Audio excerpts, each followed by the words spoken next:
Semua anak-anak murid saya, selamat belajar kembali pada tahun 2021. Sekarang ni awak dah masuk ke tahun 6. Jadi topik pertama yang kita akan belajar ialah saya terus masuk ke tajuk mikroorganisma.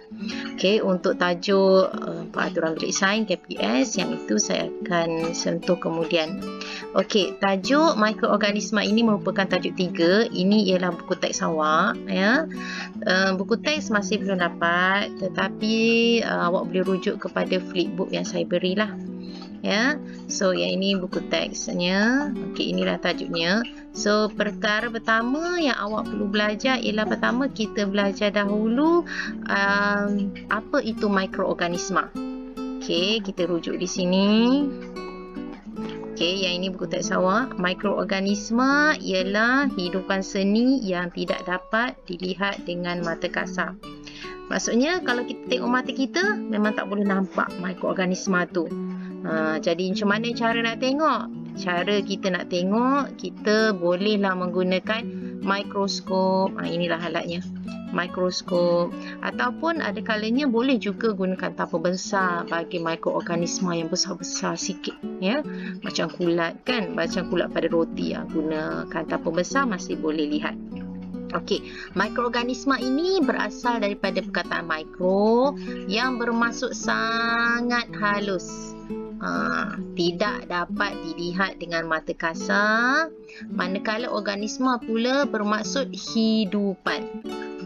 Okey, organisma hidupan. Jadi bila kita sambungkan dia, organisma tadi hidupan bermaksud hidupan yang sangat halus. Mikro tadi sangat halus.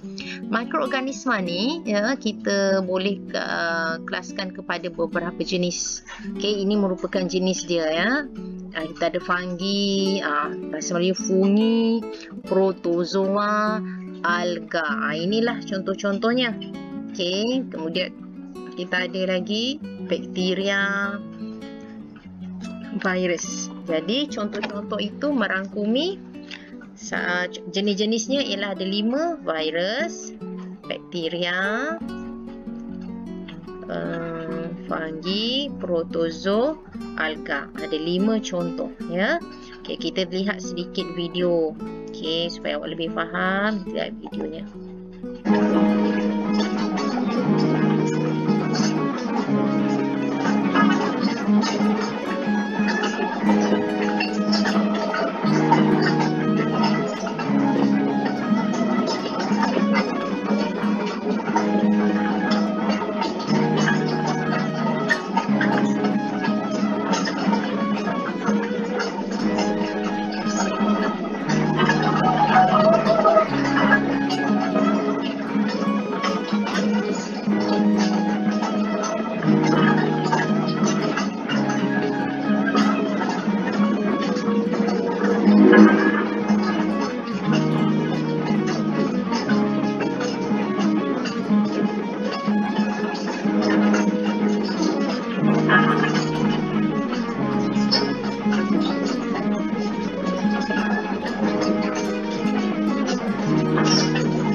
Okey, semua dah tengok tadi video tersebut. Jadi berdasarkan video tersebut, perkara pertama yang awak kena tahu ialah apa itu mikroorganisma.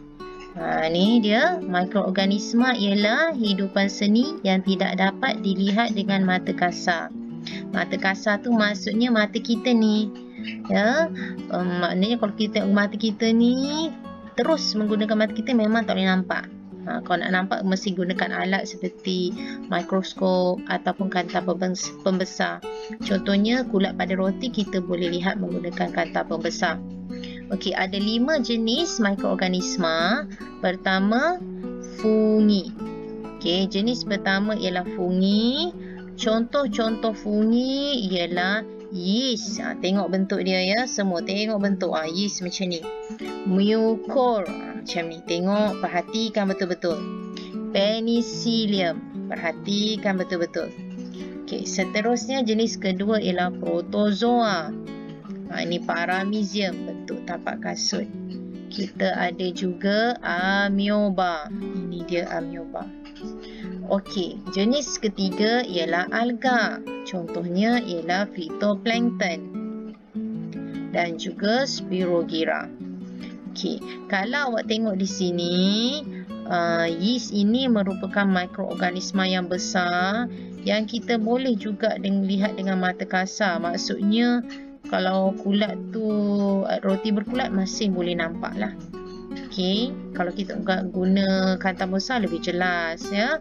Tengok mikroskop lebih jelas lagi. Manakala protozoa ni kita boleh jumpai di kawasan tasik, kolam, kawasan yang berair. Alga ini pula ya, dia bersifat mempunyai sifat seperti tumbuhan. Kalau awak tengok spirogyra ni, dia warna hijau, spirogyra berwarna hijau dan boleh menjalankan proses fotosintesis. Ya, sebab dia ada klorofil ni.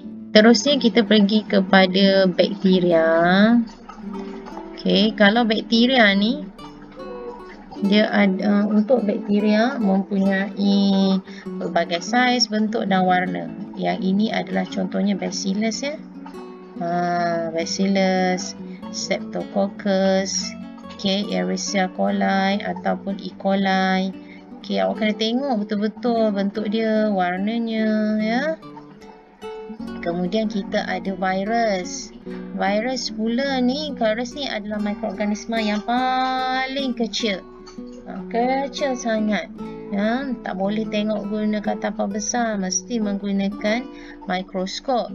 Jadi virus ni macam sekarang ni kita COVID-19 tu, itu contohnya virus.